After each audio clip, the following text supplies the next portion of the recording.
우리의 삶에는 참 탄식이라는 단어가 익숙합니다. 그만큼 우리의 삶 속에서 어려움이 있고 또한 그 어려움으로 말미암아 힘든 상황들이 있기 때문일 것입니다.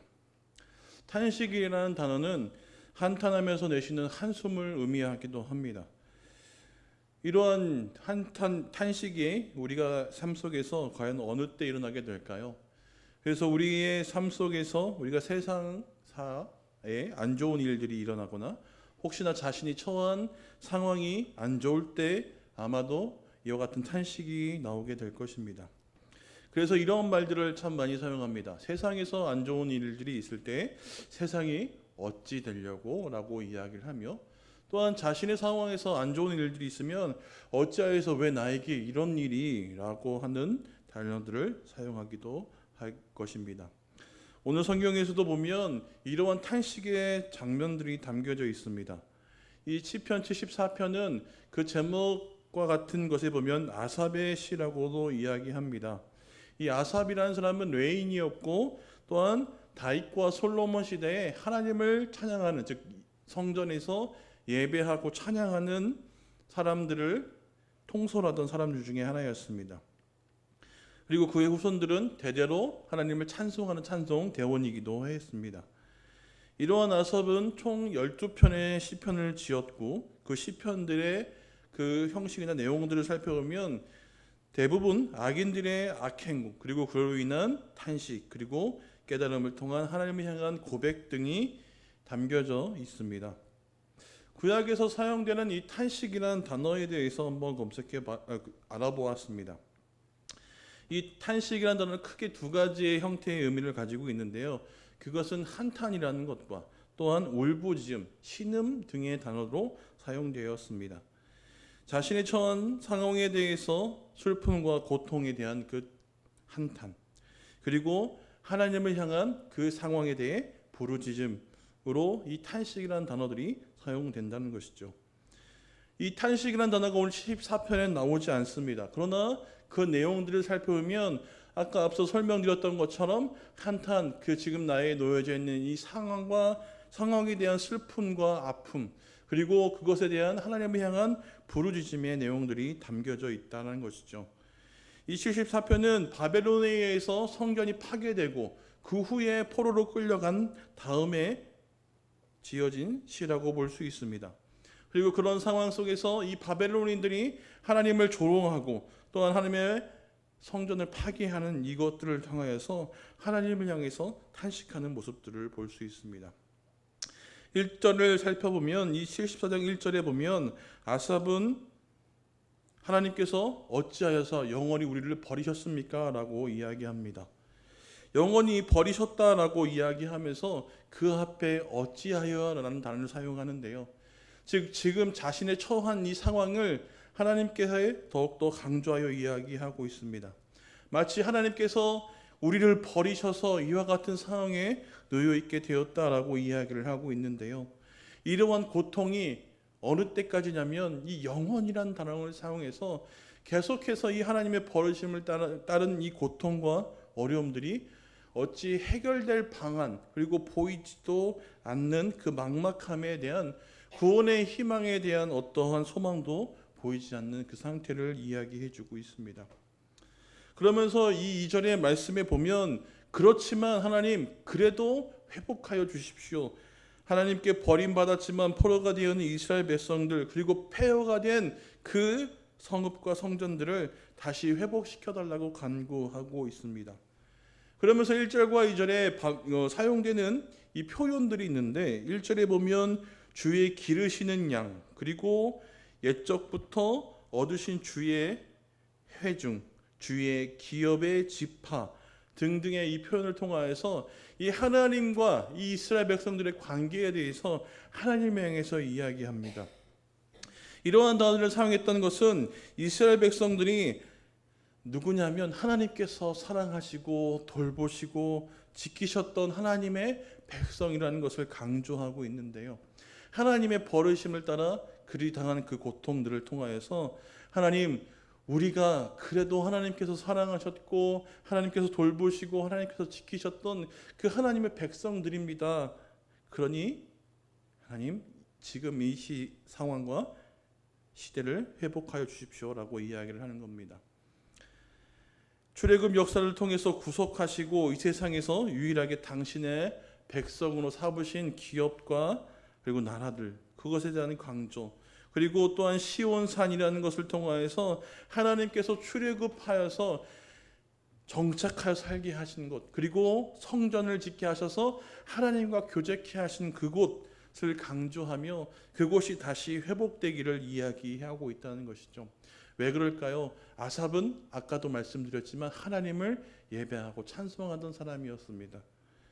그러니 이와 같은 그 탄식과 기도는 하나님께서 사랑하셨던 백성을 버리실 수밖에 없었던 그 아픔을 상기시켜 주며 동시에 또한 이스라엘과 시온 성전의 회복을 통해서 속히 이 바벨론에서 구원하여 주시기를, 이 바벨론에 의해서 하나님의 축복과 하나님의 사랑이 모여된 그 이전의 출애굽의 역사를 계속해서 지켜나가 주시길, 다시 한번 이루어져 나가 주시기를 기도하고 있다는 거죠.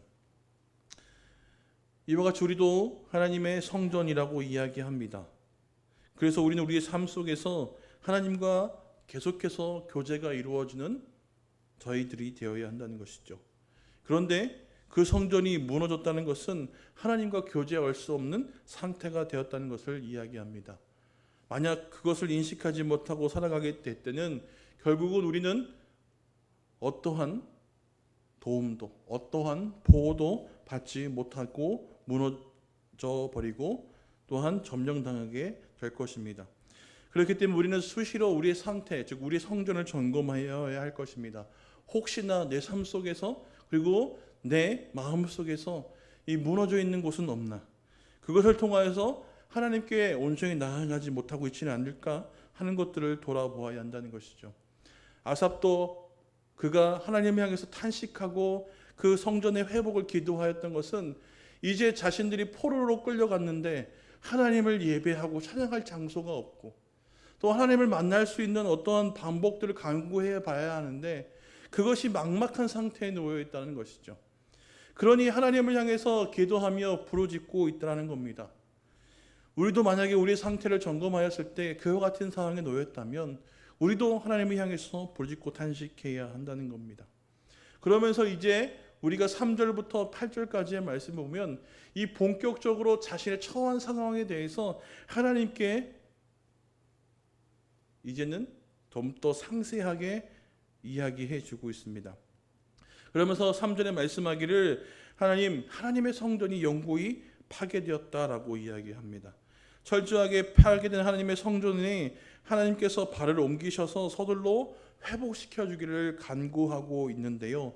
여기서 발을 옮겨달라는 그 단어를 사용해서 무엇을 이야기하냐면 다시 한번 하나님을 예배하고 하나님을 찬양했던 그 성전에 오셔서 그곳에 주인이 되어달라고, 주님의 거처로 삼아달라고 이야기를 한다는 겁니다.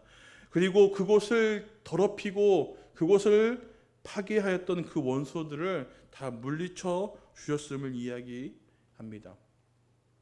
당시의 정쟁들은 국가군, 국가 간에 또한 인간들의 전쟁이기도 했지만 신들의 전쟁이기도 했습니다. 각자 각 나라가 섬기던 그 신들이 전쟁을 통해서 승리하게 해주었다고 믿었기 때문입니다. 그렇기 때문에 나라를 점령하게 되면 그 신을 모르는 신전을 가서 그것을 완전히 파괴하거나 아니면 그곳에 있는 것을 뒤집어서 자신들이 섬기는 그 신을 섬기고 모실 수 있는 성전으로 삼기도 합니다. 그렇기 때문에 이스라엘 백성도 마찬가지였습니다. 바벨론이 와서 말하기를 그가 해했던 모습들을 보여주는데 오늘 74편 4절의 말씀에 보면 이와 같이 이야기합니다. 주의 대적이 주의 회중 가운데서 떠들며 자기들의 깃발을 세워 표적으로 삼았으니 라고 이야기합니다. 이 바벨론 사람들이 성전에 와서 깃발을 꽂으면서 이것은 자신이 점령한 곳이다 라고 이야기하면서 외쳤다는 것이죠.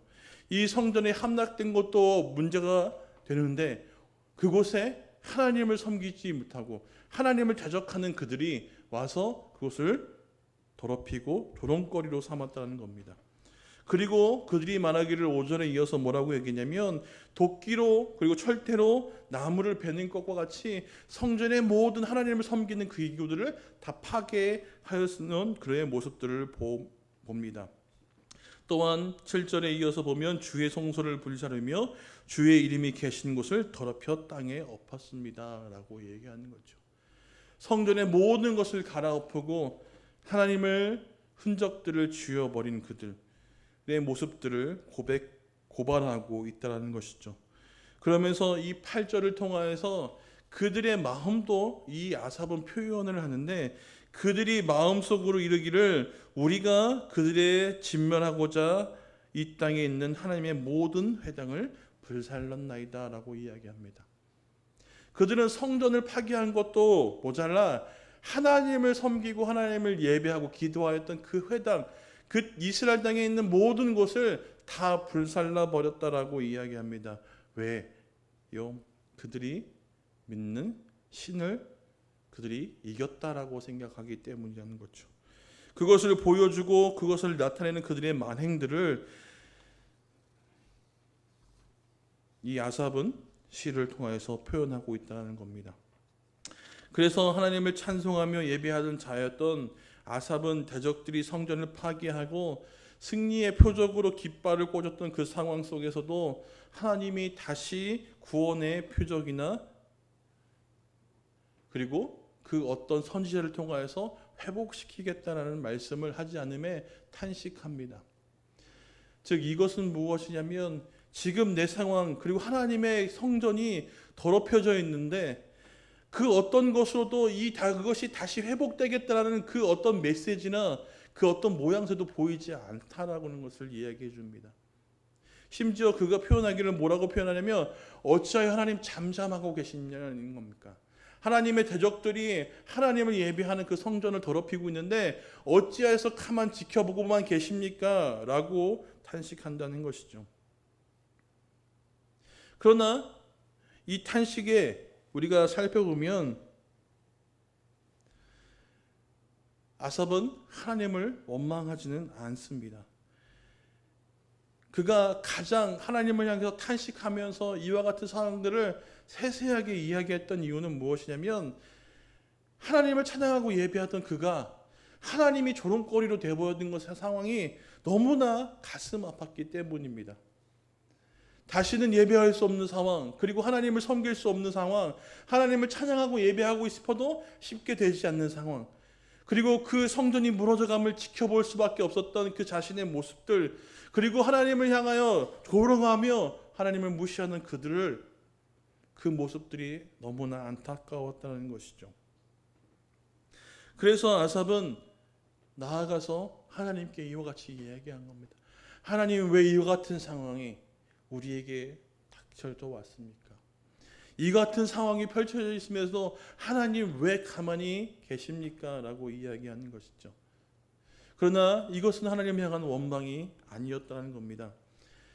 아삽은 자신들의 이와 같은 상황에 처해 있던 이유에 대해서 잘 알고 있었습니다. 그래서 이후의 시편들을 살펴보면 이 74편 이후의 시편들을 살펴보면 하나님의 심판에 대해서 그들이 받았던 그 이유 그리고 그것에 대해서 회개하고 다시 돌아올 것에 대한 이 시편의 내용들을 담고 있습니다. 이와 같은 시편을 살펴보았을 때 아삽은 잘 알고 있었다는 거죠. 우리가 이와 같이 포로로 끌려오고 나라를 잃었고 성전이 파괴되고 더럽혀졌던 그 이유는 결국 하나님을 저버리고 생각하지 못하고 하나님께서 하지 말라고 하는 그 모든 것들, 쾌락을 쫓고 음행을 일삼으며 하나님을 섬기기보다는 우상들을 더 섬겼던 그들의 모습들을 통하여서 하나님의 심판이 있었다는 겁니다. 그런 심판에 대해서 하나님께서 하신 것을 원망하지는 않습니다. 다만 계속해서 반복하여 말씀드리지만 그가 원하였던 것은 하나님을 예배하기 원한 마음이 더 컸다는 것이죠. 그러니 하나님 다시 회복시키셔서 하나님을 섬길 수 있도록 하나님을 찬양할 수 있도록 하나님을 예배할 수 있도록 해달라는 것이 그의 탄식의 이유였습니다. 그가 회복하고자 하는 것은 그가 지금 포로로 끌려와서 당황했던 상황, 그리고 겪었던 그 어려움과 압제들, 그것에 대해서 벗어나고자 함이 아니라 내가 이전에 높였던, 섬겼던, 찬양했던 그 하나님을 다시 한번 섬기고 높이고 찬양하기를 원한다는 것을 이야기합니다. 하나님을 향해서 탄식하여야 하는 이유는 바로 여기에 있습니다. 물론 탄식이라는 것이 조금은 좋지 않은 의미를 가지고 있습니다. 왜냐하면 내가 다갔던 어려움에 대해서 쉽게 말하면 하나님을 향해서 다투어나가는 거 아닙니까? 왜 이렇습니까? 왜 이렇게 됐습니까? 하나님 살아계시다면 어찌 이러십니까? 라고 이야기하는 것과 같을 수 있다는 거죠. 그러나 앞서서 이 탄식의 두 가지 의미 형태에 대해서 이야기했던 것처럼 한 가지는 한탄이었지만 한 가지는 울부짖음이었다는 겁니다. 근데 이 한탄과 울부짖음의 의미도 같은 의미로 사용되는데 결국은 내가 당황한 이 상황에 대한 슬픔과 아픔, 그것에 대한 마음을 하나님을 향해서 부르짖어야 한다는 겁니다. 왜 하나님을 향해서 부르짖어야 할까요? 왜 하나님을 향해서 탄식해야 할까요? 우리는 하나님을 믿고 하나님을 섬기며 하나님을 예배하는 사람이기 때문입니다. 그러니 하나님을 향해서 탄식할 수도 있어야 한다는 겁니다. 하나님께 모든 것을 알고 고백해보자 하는 거죠. 하나님, 우리의 처한 상황이 이렇습니다. 지금 순간이 이렇습니다. 내가 당한 고난이 이렇습니다. 라는 그 하나님에 향한 탄식들이 결국 우리로 하여금 하나님께 나아가게 하고 또한 그 탄식을 통하여서 하나님의 회복을 경험하고 맛볼 수 있게 되기 때문이라는 것이죠. 이와 같이 74편의 탄식의 기준은 단순히 자신의 나라에 멸망당한 것에 대한 슬픔이 아니었습니다. 아삽은 하나님을 찬송하고 예배하던 자로서 그러지 못한 그 상황이 너무나 가슴 아팠고 힘들었다는 것을 이야기해주고 있다는 것이죠. 그렇다면 우리도 이와 같이 하나님을 섬기고 예배하는 자들입니다. 그런데 하나님께 예배하지 못함이 우리에게 슬픔으로 다가오십니까? 하나님을 섬기지 못하고 하나님을 생각하지 못하고 하나님을 따르지 못함에 있어서 그것의 상황, 그런 상황에 대해서 혹시 우리는 안타까워하고 계시냐는 것입니다. 우리의 마음에 성전이 무너졌다는 것은 결국 이와 같은 일들이 반복되어지게 된다는 것입니다. 왜냐하면 성전이 무너져 내렸기 때문에 하나님을 온전히 만날 수 없고 그 하나님을 온전히 만나지 못하게 되니까 결국은 우리의 마음은 둔하여져서 하나님을 예배하지 못하는 것, 하나님을 찬양하지 못하는 것, 하나님을 섬기지 못하는 것이 그리 슬픔이 되지 않는다는 것이죠. 비록 이스라엘이 멸망하였지만 그 가운데서도 계속해서 하나님을 향해서 기도하던 이들이 있고 하나님께서는 그들을 버리지 않겠고 그들을 통하여서 또한 구원 그리고 회복을 이루셨던 것을 우리는 성경을 통해 잘 알고 있습니다. 그렇기 때문에 하나님을 향한 이 탄식은 계속해서 우리가 하나님을 붙잡고 있음을 이야기해주고 있습니다.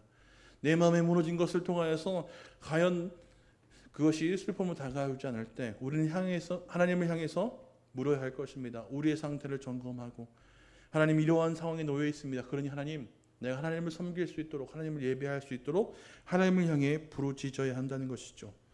그렇지 않고서는 회복이 일어날 수가 없습니다.